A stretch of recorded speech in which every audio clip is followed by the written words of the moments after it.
Bonjour à tous et bienvenue en cette nouvelle semaine. Certains feront le pont, peut-être, le 8 et 9 mai. Qu'ils soient rassurés, nous ne le ferons pas. Nous serons chaque matin ici, présents pour Europe 1 d'abord jusqu'à 9h30 et puis pour CNews à l'heure des pros jusqu'à 10h30. Les frères musulmans sont sur le point de franchir un point de bascule en France. Qui le dit? Marine Le Pen? Éric Zemmour? Non. Il s'agit de l'homme a priori le mieux informé de France, le ministre de l'Intérieur, monsieur Gérald Darmanin. Hier, dans le journal du dimanche, il a tiré la sonnette d'alarme. Les frères musulmans veulent instaurer un califat mondial, rapporte une source de la DGSI, le service intérieur, renseignement français. Ils souhaitent rendre la France charia compatible. Je parle des frères musulmans.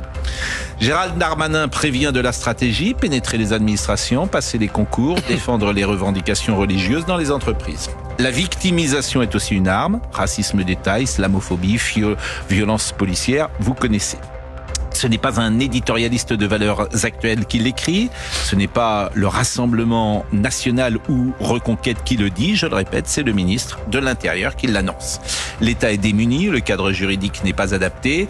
Gérald Darmanin souhaite sensibiliser l'opinion publique à cette menace. Ça fait des années, notamment dans le domaine du sport, que beaucoup d'observateurs prévenaient. L'aveuglement des hommes politiques, des journalistes, des intellectuels, des artistes rend aujourd'hui encore plus difficile une bataille dont nul ne sait qui sortira vainqueur. Il est 9h01, Chana Lousteau. Nous sommes ce matin avec Elisabeth Lévy, avec Georges Fenech, avec Philippe Guibert, avec Nathan Devers et avec Laurent Franck-Liénard, qui est l'avocat du policier mis en cause dans l'affaire Naël. Et Sandra Buisson va nous rejoindre dans une seconde. Hier a donc eu lieu cette reconstitution. Le policier, je voulais savoir dans quel état d'esprit il est, et je salue évidemment Sandra Buisson. Je voulais savoir s'il est sur une défense de type « je ne pouvais pas faire autrement ». Et effectivement, c'est terrible, parce qu'un jeune homme est tué, mais je l'ai fait parce que je ne pouvais pas faire autrement. Ou est-ce qu'au contraire, il imagine qu'il pouvait avoir une autre attitude, un autre comportement, et qu'il pense qu'il est dans l'erreur dans ce qu'il a fait. Alors ce policier, il faut pas oublier que c'est un homme qui a consacré sa vie à défendre les gens, à défendre la France et à défendre les gens. Et du jour au lendemain, il s'est retrouvé devant un juge, d'abord en garde à vue, puis devant un juge, puis mis en détention. Ce qui nous avait choqué, pour tout dire, et nous l'avions dit ici, que c'est pas la place d'un policier d'être en prison parce que, a priori, il n'aurait pas quitté la France et il aurait accepté d'être convoqué par tous les juges d'instruction. Mais c'est pas la question que je vous pose. Oui, mais moi, ce qui m'intéresse, c'est ce qu'il pense de ce qui s'est passé. Je vous donne son état d'esprit. D'abord, il a ce choc psychologique d'avoir été jeté en détention. Il en est sorti 4 mois et demi après, donc très éprouvé. Il est très éprouvé psychologiquement parce qu'il a tué quelqu'un. Et il n'avait jamais tiré sur quelqu'un. Il n'avait jamais lancé une grenade. Il n'avait jamais tiré au taser. Ce policier, il n'avait jamais fait acte de violence. Il a tué quelqu'un. Et c'est extrêmement douloureux aussi. Mais il est combatif. Il est combatif parce que il est persuadé qu'il n'avait pas d'autre choix. Il est droit dans ses bottes. Il sait ce qu'il a fait. Il sait pourquoi il l'a fait. Et la reconstitution n'a pas permis du tout de mettre en exergue une quelconque faute, un quelconque défaut de perception de la réalité. Mon client, il a perçu un danger, il a perçu 3 types de dangers différents, et il a appliqué un tir parce qu'il n'avait pas d'autre choix. Et pourquoi il ne laisse pas, que dit-il, alors ce qu'on lui posera une question très simple, pourquoi vous ne laissez pas partir la voiture? Oui, c'est extrêmement simple. Effectivement, il aurait pu laisser partir la voiture. Cette voiture, elle manque d'écraser 2 personnes quelques secondes avant. Elle manque d'écraser une maman avec des enfants et elle manque d'écraser un cycliste. Mais vraiment, le cycliste, les 2 motards disent tous les 2 la même chose. On a fermé les yeux parce qu'on a vu la percussion. On a vu qu'il allait le tuer. Et c'est passé par miracle. Donc, et ces cyclistes vont témoigner, j'imagine. Ils vont témoigner si on les retrouve. En tout cas, on ne les a pas retrouvés? Non, en tout cas, on a les vidéos. Donc les vidéos, elles sont très nettes. On voit que ça passe à un cheveu, vraiment. Ça passe. Donc ça, ce sont des éléments, effectivement, qui peuvent accréditer la défense de ce policier. Les deux policiers avaient décidé mais que la voiture lorsque ne la devait pas voiture, repartir. s'il laisse partir la voiture à ce moment-là, est-ce qu'il y a un danger immédiat à 5 mètres, à 10 mètres, à 20 mètres, ou est-ce que c'est un danger potentiel de laisser la voiture filer dans les rues? C'est très simple. Cette voiture, vous avez vu où elle finit. Elle s'encastre dans un poteau. Ce poteau est sur la grande place de Nanterre, sur laquelle passe tout le monde. Et est-ce qu'à ce moment-là, il y a quelqu'un? Il est 8h du matin, il y a tout le monde. Il y a énormément de gens. Tout ça est avéré. Oui, tout cela est avéré. C'est-à-dire que si la voiture part, nous sommes d'accord qu'elle est face 10 mètres ou 20 mètres plus loin à une foule. À une foule. Mais c'est important de le dire, parce que moi je ne connais pas une foule de gens précisément que vous. Voilà, une foule de gens à vélo. Alors c'est la très grande place de Nanterre qui est devant la préfecture, donc ça, qui donne accès au RER. Il y a énormément de gens à 8h du matin. Il y a des gens qui emmènent leurs enfants à l'école. Il y a des cyclistes, il y a des piétons. Et cette voiture folle, si elle arrive sur cette place... À aucun moment ce policier dit... c'est très dur d'abord d'être policier, bien évidemment. Je pense que personne ne peut imaginer... la vie de ces policiers qui sont confrontés à une réalité, qui tout simplement parfois peuvent, et on le comprend, ne pas avoir le bon geste, perdre leur sang-froid, être pourquoi pas en colère parce que il ne faut pas l'être bien sûr, mais nous sommes tous des humains. La course-poursuite a duré combien de temps? Pas beaucoup, quelques minutes, il y a 3,7 km. Bon, donc il peut être effectivement, et peut-être manquer de lucidité et de faire l'irréparable, parce que l'irréparable, c'est qu'un jeune homme est mort, et il faut le dire et le redire. Donc à aucun moment, ce policier dit, effectivement, j'avais une autre solution et je ne l'ai pas fait. À aucun moment, il est dans cet état d'esprit. Ce policier, il est vraiment très très clair avec ce qu'il a pensé et ce qu'il a fait. Il ne devait pas laisser repartir cette voiture, parce qu'il est certain que si cette voiture repartait, elle allait tuer quelqu'un. Je vous propose d'écouter Célia Barotte. Sandra Buisson est avec nous, bien évidemment, et elle peut intervenir, Sandra, à tout moment, et puis même... peut-être des questions à poser. Je voudrais qu'on l'écoute, Célia Barotte, puisqu'elle a assisté à une reconstitution, et si j'ose dire, les médias ont accès à la reconstitution. Non, les médias sont tenus à bonne distance et n'ont pas non plus de visu sur ce qui se passe. C'est un acte d'enquête, donc c'est couvert par le secret de l'instruction. Elle a duré combien cette 14h30. Elle a duré 14h30. Elle a duré 14h30 pour 25 secondes reconstituées. C'est-à-dire que vous êtes, pardonnez-moi de poser toujours des questions très simples, ça s'est passé hier dimanche, vous êtes arrivé à quelle heure sur... Nous sommes arrivés à 8h30, le début des opérations c'était 9h, et nous en sommes sortis à 23h30, sans pause, sans déjeuner, sans dîner. Nous n'avons pas arrêté de travailler, de 9h à 23h30. Et le policier, évidemment, est libre en ce moment. Tout à fait, il est sous contrôle judiciaire. Il est sous contrôle. J'imagine qu'il a quitté l'endroit où il vivait. Il a une autre vie. Voilà, il a une autre vie. Dans ces cas-là, tu ne réintègres pas la police, tu ne travailles pas. Quel est son Il n'a pas d'obligation, il n'a pas d'interdiction d'exercice. Il peut travailler dans la police. Il a juste une interdiction de port d'armes.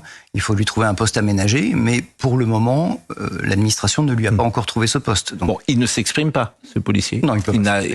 Il a le droit, il pourrait s'exprimer, mais... Il pourrait, mais on est dans le cadre de l'instruction. Ce n'est pas à lui de s'exprimer. Bon. Je vous propose donc d'écouter Célia Barotte, et puis on écoutera l'avocat de la victime de Naël. De sa famille. De la mère de Naël, qui s'est exprimée ce matin sur une radio périphérique. Écoutons Célia Barotte tout d'abord. Pour la première fois, toutes les parties de cette affaire se sont rencontrées. Elles ont confronté leur déposition sur la scène de crime. Les témoins de ce 27 juin, les 2 policiers impliqués dans cette affaire, mais aussi les 2 passagers qui accompagnaient Naël dans la Mercedes jaune ont donné leur version des faits. Les 2 policiers ont refait les mêmes gestes. Ils étaient vêtus d'un gilet pare-balles et d'une cagoule pour préserver leur identité. L'enjeu pour les enquêteurs était de déterminer si le policier mis en examen pour homicide volontaire était en danger lorsqu'il a tiré, lorsqu'il a utilisé son arme. Selon une source proche de l'enquête, la mère de Naël, qui était présente sur les lieux, était beaucoup émue d'assister à cet acte d'enquête. Une reconstitution sous haute sécurité, puisque un dispositif a été déployé aux abords de la scène de crime. La place Nelson Mandela était bouclée. Il y a eu des contrôles de la part des nombreux effectifs de gendarmerie présents sur place, et puis des médiateurs municipaux étaient présents aux côtés des jeunes de Nanterre pour éviter tout débordement. Je vous propose d'écouter peut-être quelques résidents de là où s'est mise en place hier cette reconstitution. J'espère que cette reconstitution sera bénéfique à l'enquête et on espère vraiment que justice sera faite. Je pense que tout le monde attend que ça, en fait, d'être apaisé, parce que c'est quelque chose qui nous a vraiment touchés en tant qu'habitants. Qu'est-ce qu'on va faire avec la vérité, madame? On connaît la vérité avant. Tous les jours, il y a des refus d'obtempérer, machin, et des policiers qui sont tués. Mais les policiers, quand on a besoin d'eux, ben voilà, on aura besoin d'eux, il faut respecter l'ordre, c'est tout. Et ceux qui ne respectent pas l'ordre, ceux qui n'aiment pas respecter les lois de la République, il y a quelqu'un qui l'a dit la semaine dernière qu'il dégage. Sandra Buisson va rappeler que ce policier est donc mis en examen pour homicide. Pour homicide volontaire, effectivement, c'est la qualification retenue par le procureur au début de cette affaire. Il y a une information judiciaire qui est en cours. Et effectivement, plusieurs actes d'enquête qui ont été effectués, plusieurs expertises, mais ça ne préjuge pas de la qualification in fine qui sera retenue si d'aventure le policier était renvoyé en procès, ce qui n'est pas non plus obligatoire. Ça dépendra du résultat des investigations. Donc on est dans une période d'instruction, Maître Lénard, c'est-à-dire que il peut, par exemple, bénéficier d'un non-lieu. Il peut bénéficier d'un non-lieu. Si les juges entendent notre thèse, il bénéficiera d'un non-lieu. Ce qui est forcément un sujet délicat parce qu'il y a une gestion de l'opinion publique. Et on l'avait vu, c'est sans doute la raison pour laquelle ce policier était mis en prison. On peut avancer cette hypothèse. Oui, il y a une émotion très vive, hein, évidemment. Et c'est un sujet extrêmement délicat. Mais comment... Je trouve qu'il y a là les limites de la justice. Comment peut-on, sur un acte comme celui-là, porter, avec les éléments qu'aura le juge d'instruction, un avis définitif? C'est son rôle. Oui, mais c'est le rôle du juge. Convenez que les éléments sont... Il a une question à se poser, si vous permettez. Le juge... Convenez qu'il y a très peu d'éléments, en fait. Il y a beaucoup d'éléments. Au contraire, il y a les vidéos, il y a les déclarations, il y a énormément d'éléments. Oui, mais ces éléments, ce que je veux vous dire, c'est que... Des expertises. Et il y a la loi. Je vais vous dire, de l'extérieur, ces éléments, et c'est ça qui est difficile, ils peuvent accréditer la thèse du policier. Et vous avez une gestion, d'abord vous avez un enfant qui est mort, vous avez une gestion à avoir politique, médiatique de ce dossier. Ça, c'est pas le problème des juges. Ah bah écoutez, c'est pas le problème. La gestion politique et médiatique, c'est pas le problème des juges. Le juge, il a une question à poser. Vous êtes toujours... Non, mais je peux... parce qu'il mais non, mais Georges, vous avez raison que ça ne devrait pas être... Je leur dis quelque chose, mais pardon, Georges... Le juge n'a pas à juger en fonction de ce que nous disons sur le plateau. Il juge sur les faits. J'ai pas pu faire... Oui, mais terminé, mais vous avez raison en théorie, mais en pratique... Alors, je vous explique. Je suis d'accord... Non, la seule question... L'opinion publique n'est jamais entrée dans un dossier. C'est très important que l'opinion publique soit informée. Non, mais c'est jamais entré dans un dossier. Ne travaille pas en fonction de ce que pense l'opinion. Bon. Ah bon? Ah non. Excusez-moi. J'espère. Vous espérez, et c'est jamais arrivé. C'est pas une justice d'opinion, la justice française. Non, je vous pose une question, répondez à cette question. C'est jamais. Mais est-ce que vous admettez que la justice... Quelle question voulez-vous que je réponde? Georges. Est-ce que l'opinion publique a influencé une décision de justice une fois dans la France? Ça arrive, et c'est un échec pour la justice de se faire influencer par l'opinion. La justice, elle doit être totalement indépendante. Alors Georges, je comprends tout à fait ce que vous dites. Évidemment, dans les textes, il n'est dit nulle part que le juge doit céder à la pression de France Inter. Ça, c'est clair. Nous sommes tous d'accord. Et pardonnez-moi, j'ai simplement, moi, le sentiment que quand on met en examen ce policier pour homicide volontaire, alors je ne suis pas juge, évidemment, j'attends avec impatience que la justice se prononce. Si vous voulez, il y a quand même une volonté, on est au moment où il y a des débuts d'émeutes, de très vite, on n'est pas dans n'importe quel contexte, que tout le monde a la trouille que ça aille encore plus, que ça monte encore plus aux extrêmes, comme dans l'affaire d'Outreau, le procureur a dit « j'ai mis en examen parce que les médias l'exigeaient ». Donc, vous ne pouvez pas dire que si, il l'a dit. Vous ne pouvez pas dire que la justice est complètement indépendante. Mais moi, la question que je voudrais poser, parce que... Ça s'appelle le trouble. La question que je voudrais vous poser à tous, en fait, et aux magistrats en particulier, c'est, c'est sur le chef d'inculpation, la mise en examen pour homicide volontaire. Ici, on parle souvent des refus d'obtempérer, du fait que les policiers ont peur, si vous voulez, de réagir, ont peur très souvent de se défendre. Donc, est-ce que, pour vous, elle est légitime, cette mise en examen, et est-ce que pour l'avocat, elle est légitime? C'est à moi que vous posez la question. Les deux. Mais il est évident qu'il y a mort d'homme. Il y a usage d'une arme à feu par un policier. Il est évident que la justice doit savoir s'il a agi dans le cadre du règle de la loi de 2017. Est-ce qu'il était en état de légitime défense de lui-même ou d'autrui? C'est ce que vous expliquez. La voiture présentait un danger. C'est la seule question. J'entends. Combien de personnes vont prendre la décision? Un seul? C'est un juge? Ils sont deux. Il y a deux juges d'instruction. Deux juges d'instruction saisis. Non, mais effectivement, je ne sais pas comment ils travaillent, bien sûr. J'ai jamais été juge de ma vie. Je vous dis qu'avec les éléments que nous avons, c'est quand même très compliqué. Très compliqué. J'ai envie de dire qu'il n'y a que le policier qui sait. Il n'y a que le policier qui sait. Non. Il y a le guide. Le guide, c'est la loi, normalement. Oui, après, mais tout est... Effectivement, la justice est humaine, elle est rendue par des hommes. Mais l'appréciation du danger, comment voulez-vous apprécier s'il y avait un danger immédiat pour des personnes qui se trouvaient à 5 mètres, 10 mètres, 20 mètres ou 30 mètres de la voiture une fois que c'est passé? Je ne veux pas dire que c'est impossible, mais c'est quand même, me semble-t-il, très compliqué. Alors écoutons Nabil Boudi, qui est votre consoeur, votre alter ego, si j'ose dire, et qui est l'avocate de Nahel et qui exprimait ce matin son point de vue chez nos voisins de Radio Luxembourg. C'est une maman endeuillée qui a vécu un terrible drame, qui a vu la mort de son fils quasiment en direct, se faire exécuter comme ça de sang-froid. On en parlera ensuite sur les conditions. Je pense qu'elle arrivera à faire son deuil quand l'enquête sera terminée, quand on aura un procès. Donc naturellement, hier, voir le véhicule de son fils sur la scène, voir les policiers qui ont ôté la vie de son fils, a été un moment particulièrement douloureux pour elle, qu'elle attendait, qu'elle appréhendait, qui a ravivé un certain nombre de souvenirs particulièrement douloureux pour elle. Mais comme depuis le début de la procédure, elle a fait preuve d'un immense courage.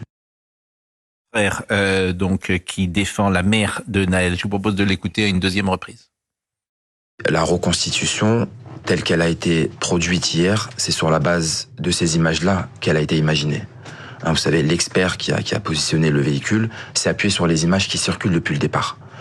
Depuis le départ, quelle est la position de la partie civile, de la maman que je représente?